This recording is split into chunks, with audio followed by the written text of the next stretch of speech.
Спонзорирано од Кафе Портал.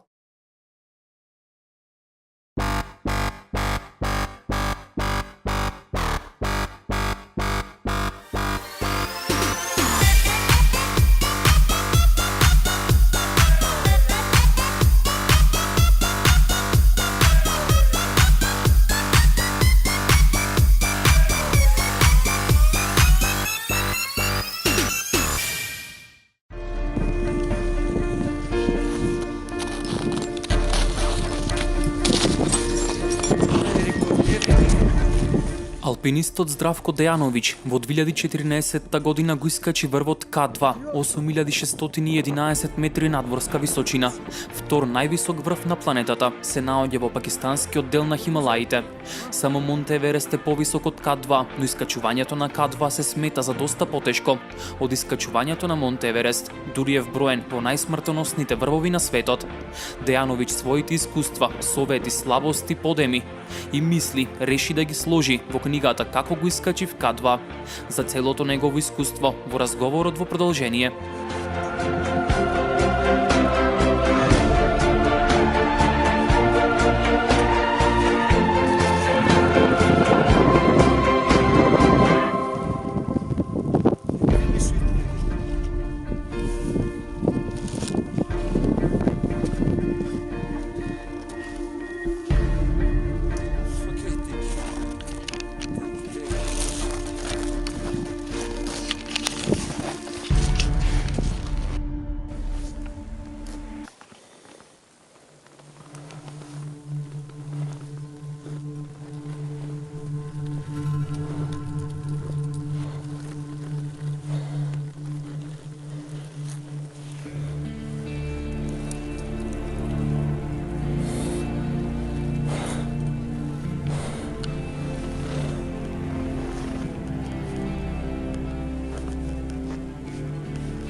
Господине Дејановиќ, најпрво ви благодараме што издвоивте време за овој разговор и на почеток би сакал да ве прашам што е она што ве натера токму да ја напишете оваа книга. Ја нема да се повторувам, ги кажам дека ми е многу драго кога доаѓа во Битола и јас сум, мислам, единствен валјда што имам кажано дека Битола представува за Македонија, Катманду што представува за Непал. Значи од тука е изворот на македонскиот хималаизам, благодарејќи на Димилиевски мурато. Значи стално ми е драго кога се навраќам овде и сум среќен кога има настани што се повод ете да дојдам во Битола. Вие сте првиот македонец кој што успе да се искачи на К2, ако не се лажам. Како одеа сите тие подготовки за тоа искачување? Па не постојат специјални подготовки, значи кога се оди на било кој хималајски врв, тоа си бара континуирана работа, континуирани припреми со години, значи искачување на врвови тука низ Македонија, нормално грижење за, да кажем, за кондиционата припрема, за физичката припрема на поединецот, ете лично за мене. Тоа се однесува, значи, околу трчање и така, значи мора да се запазат тие моменти. Значи психофизичка спрема. Зошто токму К2 беше предизвик за вас да се искачите? Па можеби требаше, како и секој, ете да кажам, нормален хималаист од светот, од Европа, значи нормално е прво да се пробате на полесните хималајски вровови. Да не ги набројам, тоа се Чоју, Шишапангма, не знам, Лоце, Макалу, Даулагири. Меѓутоа и тие експедиции коштат подеднакво скапо како што кошта и К2, имајќи во обзир нашата генерална ситуација во Македонија, каде што не може да се одвојат доволно финансиски средства, да се запази тој ред на искачување прво на полесните врвови повисоки од 8000 метри. Значи ја морав директно, како ете и претходникот мој, да кажем, Димилиевски мурато, значи прво да одиме на највисокиот на Еверест, затоа што кога се вложува средствата да се вложат за нешто што стварно значи во хималаизмот.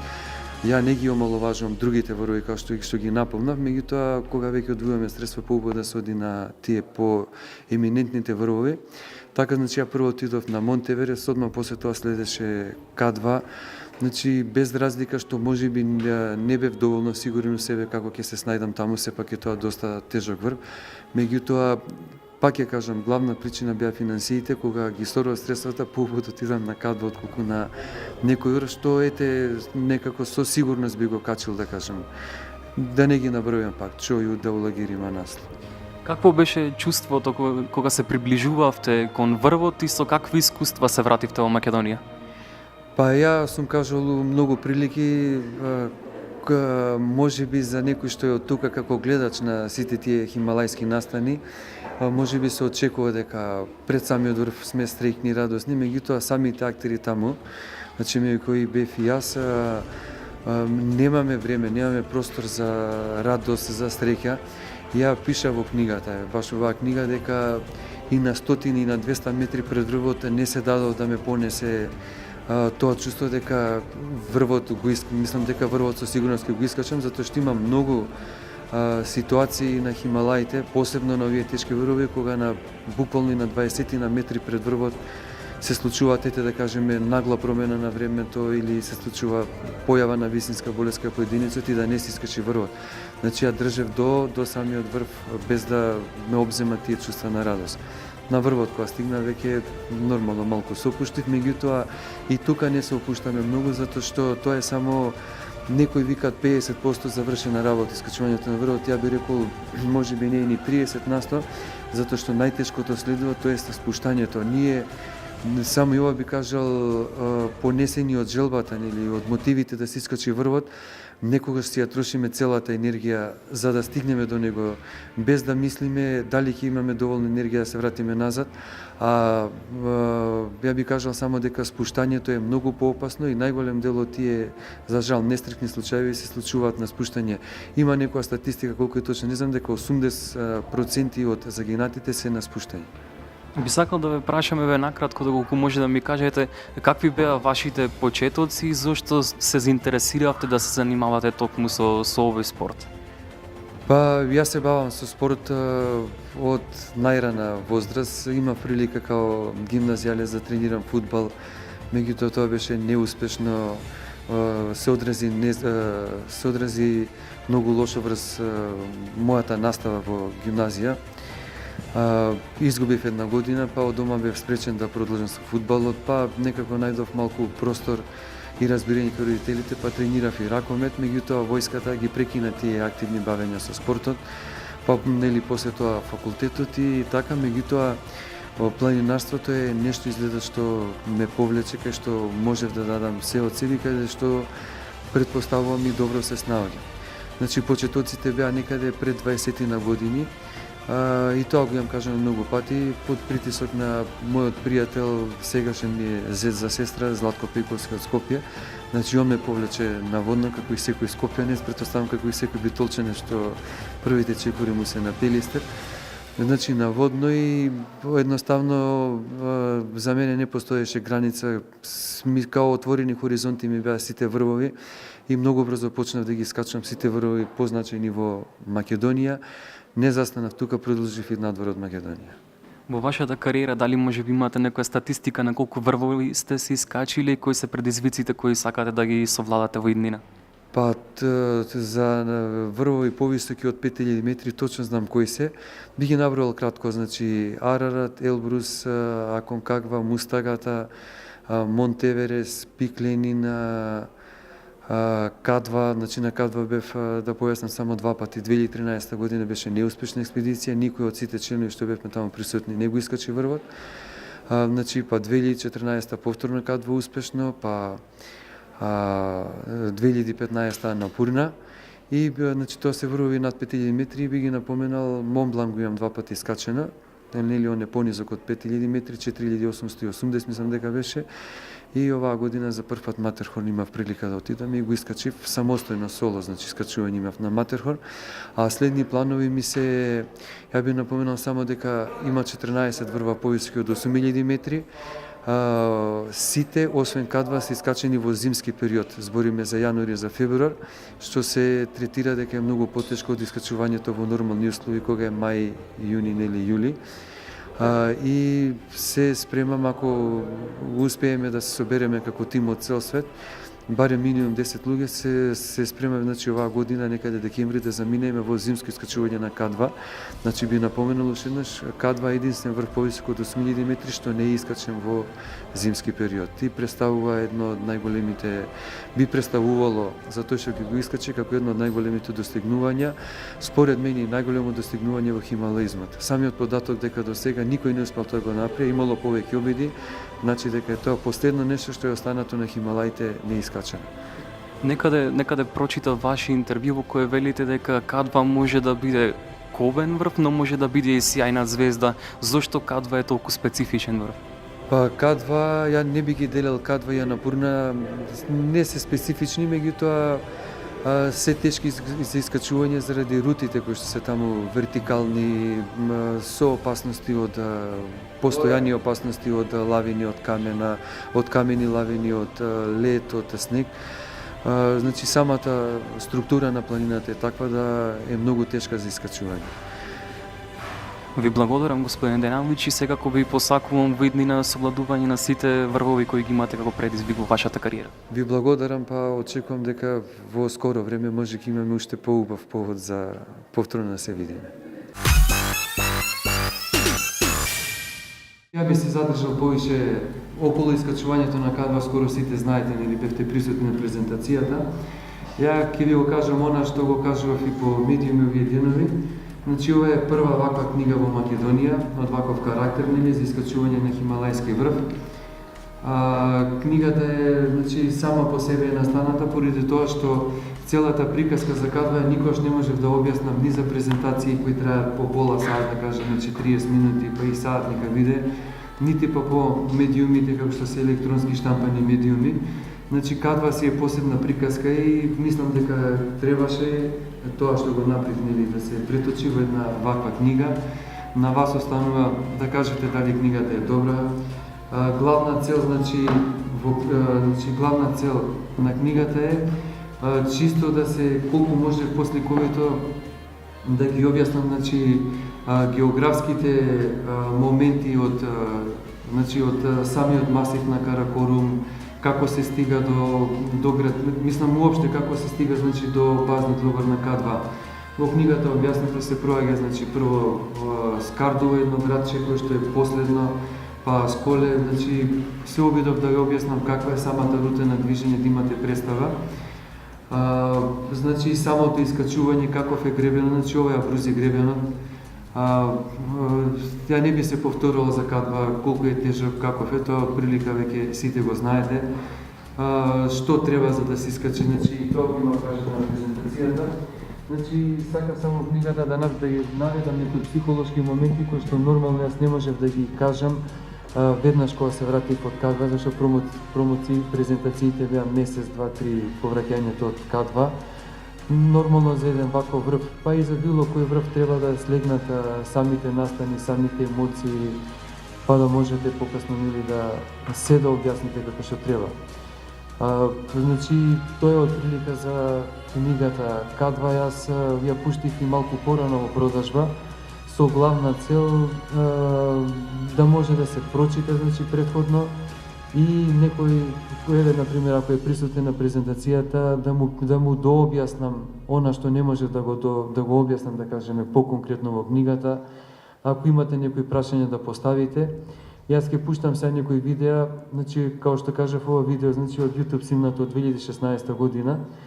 Ја би напоменал само некои податоци. Значи, од 2008 година па до сега, во последните 8 години, К2 од пакистанска страна е искачен само 2 пати, 2012 година и 2014 година, значи, кога го искачев јас со тимот во кој што учествува. Значи, 2015 година К2 не е искачен, 2016 лани имаше рекордни 100 искачувачи, што е малку чудно за К2, меѓутоа никој не успеа да стигне до врвот.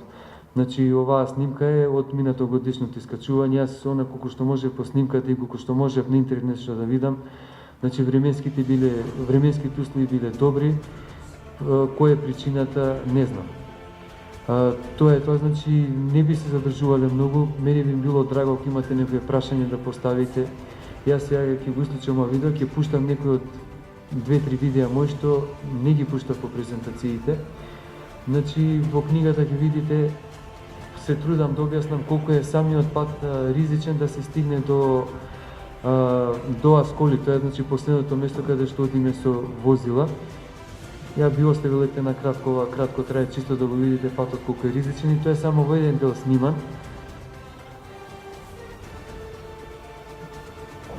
Значи, ова е реката Инд, или на англиски Индус, една од најдолгите реки во Азија. Најбитна река, да кажеме, за тој регион, кој што цел регион го одржава во живот. Значи, се проаѓа како би рекол, значи, по банкината на самата река, гледате како се вози. Значи, се случува тоа, ретко кој го пишува, меѓутоа на YouTube може да се најде ако типнете Скардова Сколе, значи, ете рутата со джип. Значи, се случуваат често и инциденти да се преврте некој джип доле во реката, па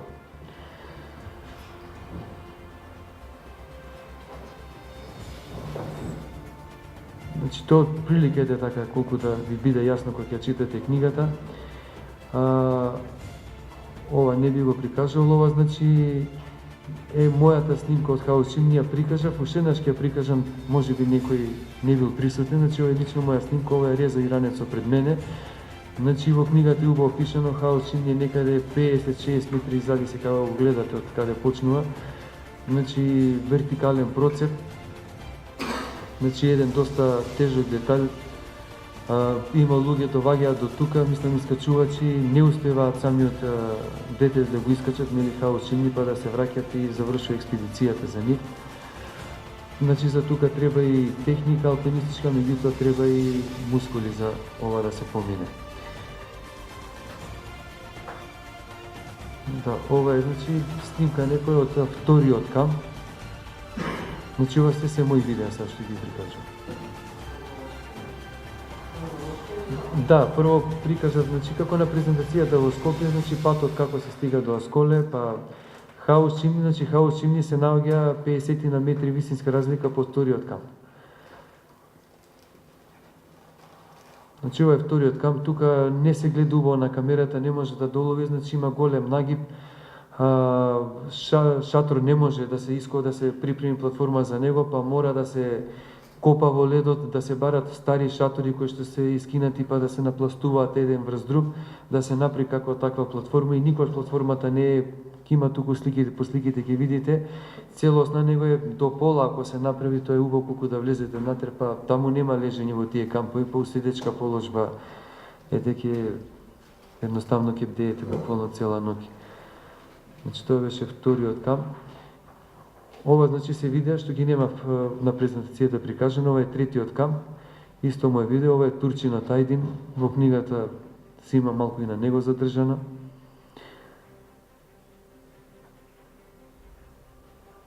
Ние не поврзавме звук, ама нема врска. Значи ова чисто една слика да видите.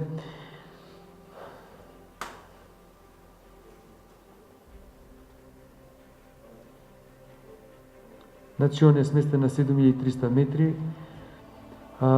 Сето ова кај што одиве качувачот, тоа е Самули Мансика, значи сето тоа е се процепи, значи прекриени со снег треба многу да се внимава, да се пази кај се гази.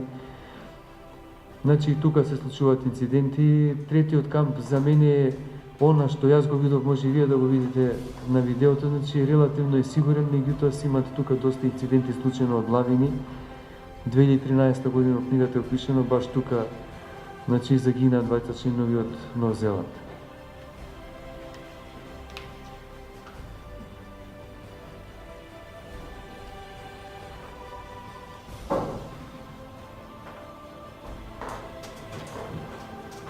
Значи тоа е третиот камп. Ова е четвртиот камп, меѓутоа видеото го направив по враќање од врвот, како што кажа колешката, значи хронолошки сака да ви ги прикажам, меѓутоа ова веќе ги растураме шаторите после врвот.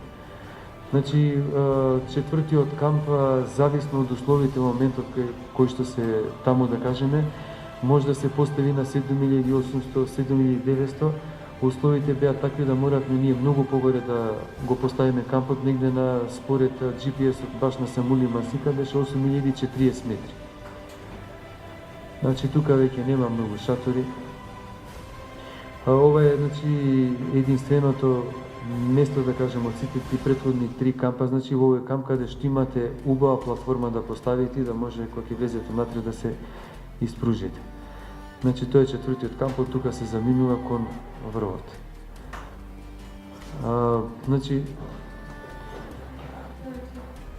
Значи по четвртиот камп следи според многу искачувачи најтешкиот детали уопште на било која планина повисоко од 8000 метри, тоа е Ботелнек. Може би ќе најдете значи на YouTube, не е лошо да побарате, значи и други снимки, меѓутоа ова е мојата снимка. Значи ни на крај памет не би беше во кога се искачувавме нагоре да вадам камера да ни на крај памет. Значи камерата ја извадив кога на спуштање, ама го поминав најтешки детали што го пишам, некаде 100 метри диагонала, заледена вертикално, може би 80-85 степени. Значи го поминав, не го извадив камера колку можев да снимам и сега на камерата тука во книгата е опишано, ќе видите. Значи на Ботелнек претходната група што качи претходниот ден постави некој јаже, тоа е јаже, што знам, денко, 6-ка, 7-ца, 8-ца, не можам точно да проценам, меѓутоа е фиксирано, значи во еден дел за еден тубелар на несоодветно место, кај што не е доволно цврст ледот и како помошно ќе го видите на видеото за една боца за кислород која што не е влезена ни 10 сантими во ледот. Значи ово убаво го пишувам во книгата, тука ако се лизнете, ако значи едноставно треба да бидете свесни дека буквално не сте обезбедени, тоа не треба да биде никаква психолошка сигурност самото јаже. Значи мора да се одработите сами, ако буквално се лизнете, значи никаква гаранција нема дека тоа јаже ќе ве задржи. Ја би напоменал само, ја кажав на претходната презентација, значи 2008 година на ова место, значи на Ботелнек, во еден ден загина 11 качувачи, меѓу нив и еден србин. Тоа е Ботелнек, значи веќе на спуштање кога е завршен Ботелнек. Значи претходно нема храброст да вадам камера кај што е најтешкиот детај.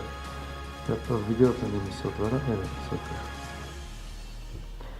Значи тоа е на англиски го викаат серак, значи тоа е леден гребен кој што заради вертикалата што се појавува од врвот према него, тука се прекршува, значи тоа е вертикала надоле 2000 метри, еве боцата за кислород кај што е прецрстено јажето, ова јаже не е ни седмица, осмица, шеска, кој го знае.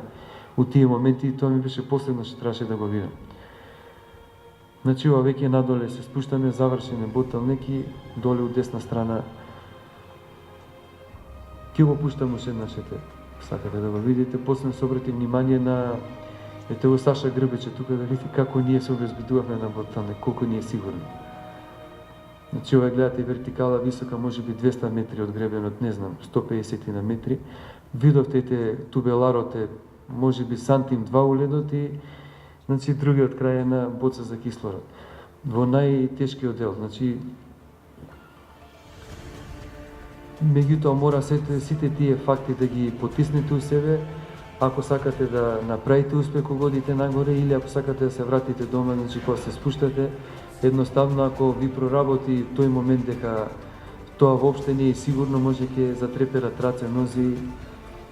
Ја би кажал само ботелник е, значи, буквално црна точка на К2. Најмногу луѓе што имат загинато баш во овој дел. Значи, тој е ботелник. Сега не би ги пуштал пак рекламите од Скопско пиво, само уште еднаш текав за подсетување. Значи, видеото од самиот врв.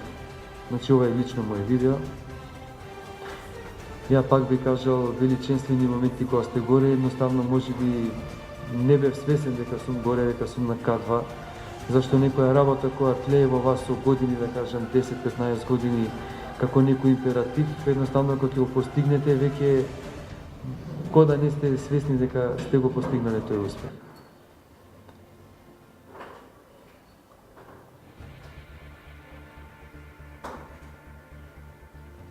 Значи, јас се трудев сите тие психолошки моменти кои што тука ги доживеав како критични, не знам, се обидов во книгата да ги пренесам. Колку успеав, тоа зависи од вас. Само би кажал дека све што се случува на К2, сето тоа вреди да се помине. Не вреди само ако дојде до некој трагичен момент па да не се вратите. Све друго вреди, како што ја кажував, веќе спомним и за Анапурна, да се вратите без прсти, ама да се вратите здрави жив дома. Сето тоа вреди. Ја кажував на скопската презентација, некој да ми кажеше за Анапурна прамуавет, да ми истечат раката, ама да го качам врвот и да се вратам и каже сечи само да го качам Анапурна. Толку ми значат овие врвови. Но ова сакам да го кажам сега дека ако нешто не ви значи, поготоа ваквите врвови, најубаво да не се одлучувате уопште да се оди. Зашто ако се овие врвови лесни, значи сите ќе одат. Ако се врвовите лесни ќе се искачуваат секоја година, јас тука напишав во книгата, значи од 2008 година па до сега, значи до 2016, пошто 2017 сега дури започнуваат експедициите на Каракорум во Пакистан, значи врвот е искачен само 2 пати.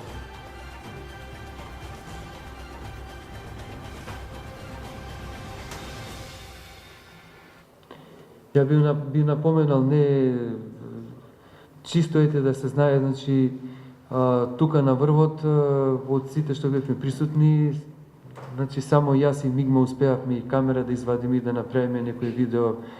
Се сеќавате на видеото за Скопско пиво што го направив. Истата ситуација се случи, ние бевме скористи тим на Анапурна и таму само јас и Мигма функциониравме, камерите ги извадивме.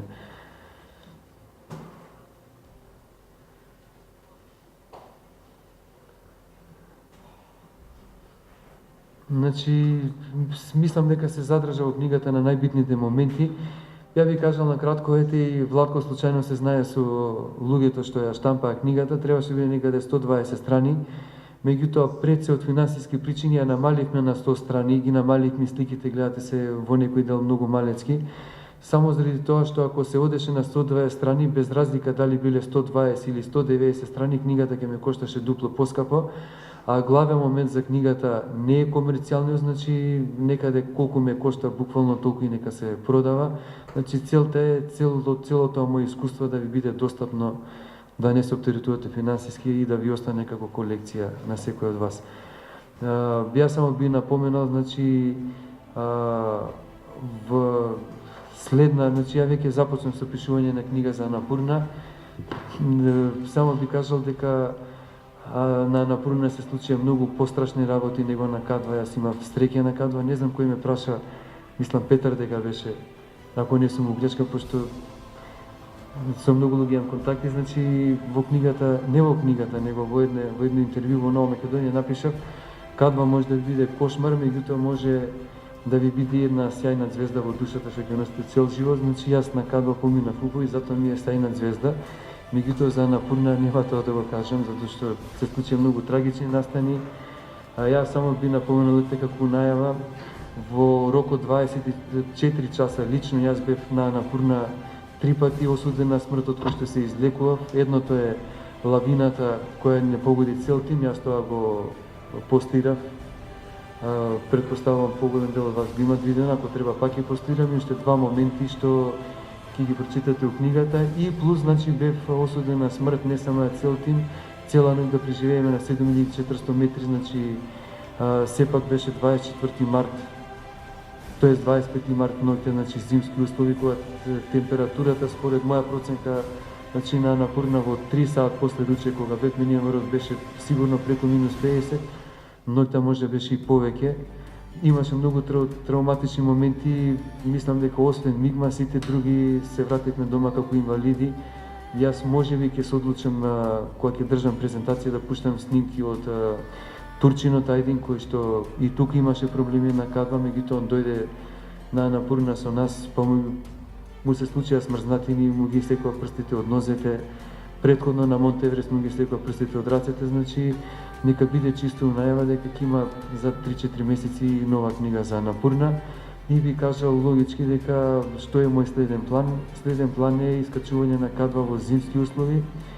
Јануари, февруар, требаше оваа година 2017 да заминеме, меѓутоа бевме само 5 души од цел свет, недоволно.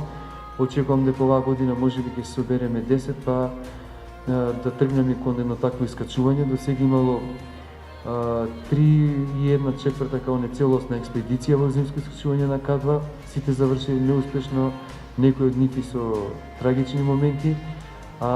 Пред 2 години замина еден шпанец во искачување со голем тим, значи на К2, јас тоа го кажувам.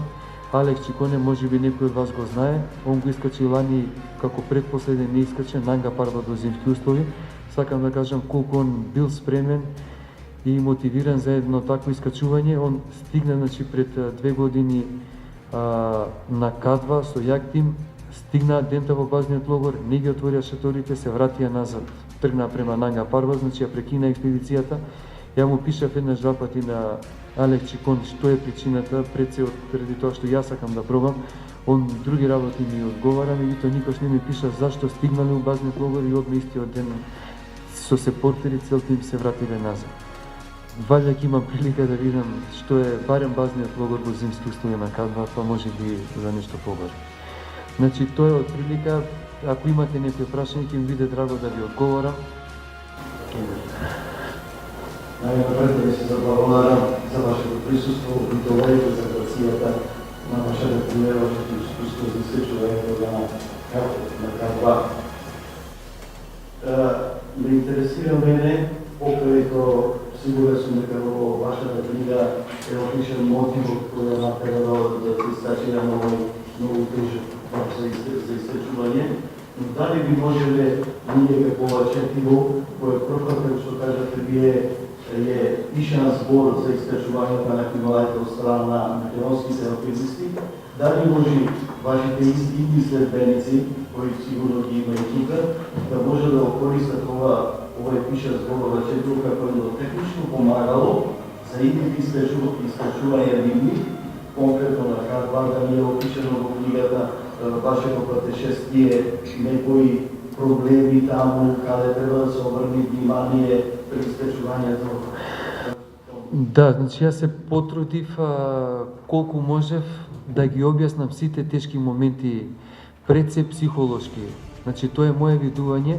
Ја ќе ви кажам само едно нешто, секој што оди на К2, што ќе го искачи врвот и што ќе се врати, он си има своја единствена приказка. Да слушнете приказката на Реза е сосема различна од мојата, затоа што он таму други работи има доживеа. Да слушнете приказката на Турчино Тајдин, он ќе ви каже трета приказка. Значи јас и претходно сум кажувал, и тука мислам во книгата е наведено, сите ние сме различни, и по физикус, и по менталитет, и по психа. Значи јас што правев за да стигнам на К2, не значи дека треба Беби и Владко да прави. Значи он може ќе помине со помалку тренинзи, може ќе, значи се е различно. Не постои нешто юник што викат енглезите единствено, па сите ние по тоа да се канализираме и да тргнеме кон К2. Јас сум кажувал, јас не можем на никого да му дадам совет. Не знам дали може и тука сум го кажал на презентацијава, нити да го упатам некој, значи прво и единствено, за да отиде некој на Хималаите на врв повисоко од 8000 метри, мора сам тоа да го почувствува. Јас можам Владко да го натерам да отидеме Мон Блан, ајде, ќе го ставиме у конве, Јоце да го натерам на Елбрус, ќе го ставиме у кола, ќе му кажеме ако немаш пари, ајде, не мораш. Ама на Хималаите, без разлика, се шири тука низ Македонија, не знам, тој имал пари, за мене лично па отишол.